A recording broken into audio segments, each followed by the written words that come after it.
let's jump right into this explainer, shall we? We're unpacking how a small, mountainous region, literally no bigger than the U.S. state of Delaware, became the absolute center of a high-stakes global geopolitical chessboard. We're talking about the Nagorno-Karabakh conflict. It's a decades-long dispute that actually just culminated in the dramatic, history-making August 2025 peace accord. Today, we're going to trace the whole shebang, the historical origins, the shadow war of advanced military tech, the intense religious battle over cultural heritage, and finally, the high-level diplomatic maneuvers that just completely reshaped the map of the South Caucasus. Let's start with a staggering number. Over 100,000. That is the number of ethnic Armenians displaced from their homes in Nagorno-Karabakh following a massive 24-hour military offensive by Azerbaijan back in September of 2023. To put that into perspective, this represented more than 80% of the region's entire population. It essentially emptied the enclave overnight and created a massive, immediate humanitarian crisis that, frankly, forced the rest of the world to finally pay attention.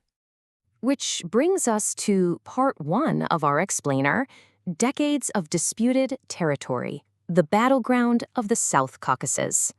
So, the historical origins of this crisis, they go way back to the 1920s when both Armenia and Azerbaijan were absorbed into the Soviet Union. Fast forward to the collapse of the USSR, and we see the first Nagorno-Karabakh war breakout, which ended in a 1994 ceasefire with Armenian forces in control. But the conflict remained totally frozen until 2020. That's when the 44-day war drastically shifted territorial control right back toward Azerbaijan. And this all culminated in a punishing 10-month blockade of the region's only access road in 2022, leading right up to that final September 2023 military takeover. During that 24-hour offensive, the Lachen Corridor, which is this really narrow mountain pass cutting right through the center of the region, became the absolute sole lifeline connecting Nagorno-Karabakh to Armenia.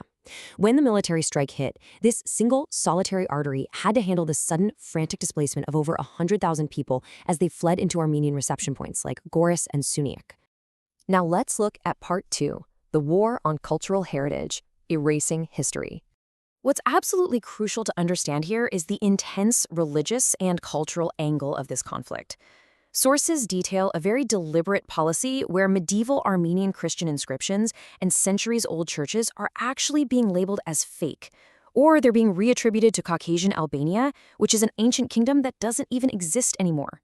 It's a systematic effort, really, to erase the religious and cultural footprints of the ethnic Armenian Christian population.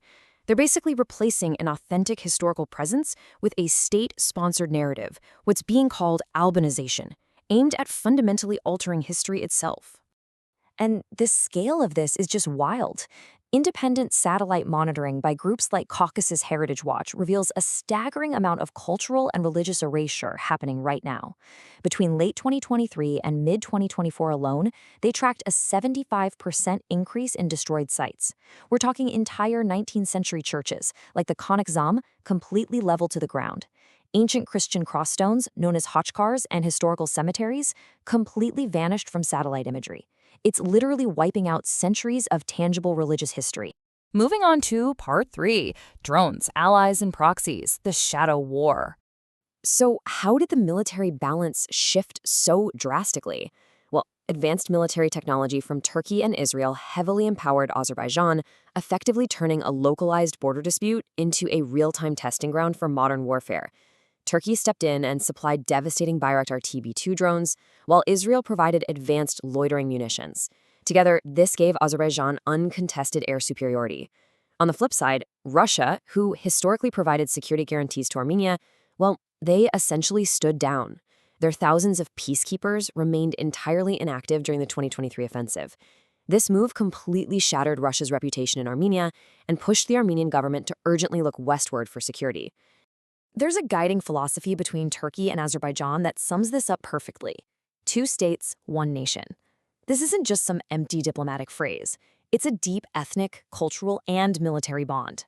It's what led Turkey to be the first to recognize Azerbaijan in 1991, and it's what led them to militarily back them decades later. It's the strategic foundation that brought Turkish military advisors, weapons, and geopolitical backing right to Azerbaijan's borders, permanently altering the power dynamic of the entire region. Okay, part 4, EU and UN interventions, the diplomatic front. While all this was happening on the ground, the European Union's strategy was evolving step by step. They transitioned from just maintaining passive economic interests, energy and trade, to actually becoming a central hub for active peace negotiations. Following emergency interventions by the UN and the International Court of Justice to try and halt the humanitarian crisis, the EU really stepped up to the plate.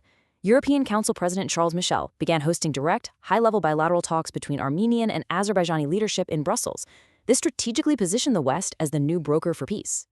And that brings us to the climax of this explainer, Part 5, the 2025 Washington Peace Accord, and a shifting chessboard. On August 8, 2025, we saw a truly historic moment that fundamentally realigned the Caucasus. Armenian and Azerbaijani leaders signed a landmark peace agreement at the White House under direct U.S. mediation. This deal essentially replaced the old Russian-dictated security apparatus with a multilateral stability format, completely backed by Western guarantees. It was a rare, massive diplomatic victory, demonstrating that both Armenia and Azerbaijan were finally willing to pivot away from Moscow's orbit to secure long-term stability and economic integration. Now, I want to talk about a very specific number: 32 kilometers. That's it. It is a tiny, tiny distance, yet it is the absolute linchpin of this entire 2025 peace accord. You might be wondering, why does this matter so much to the global economy? Well, that tiny distance is known as TRIP, the Trump route for international peace and prosperity.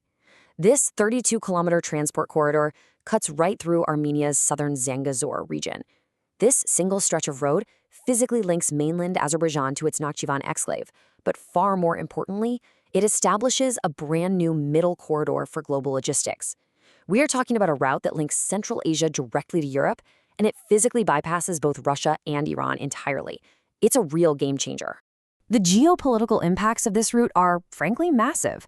To make sure both sides feel completely safe, a neutral international logistics operator manages the cargo. This respects Armenia's sovereignty while guaranteeing Azerbaijan's access. This pragmatic move actually thaws long-frozen diplomatic relations between Armenia and Turkey, finally opening borders that have been locked tight for decades. And for Armenia, it's a massive pivot away from Russian reliance and straight toward Western investments, fundamentally rewriting the economic map of Eurasia.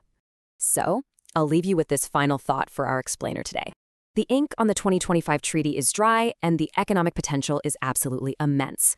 But with centuries of deep-seated ethnic tensions, cultural destruction still fresh in everyone's memory, and regional powers like Russia actively trying to regain their lost foothold, can a 32-kilometer corridor really secure lasting peace? Or is the Caucasus destined for yet another geopolitical shift? The game on this chessboard is far from over. Thanks so much for joining me today to unpack this incredibly complex reality.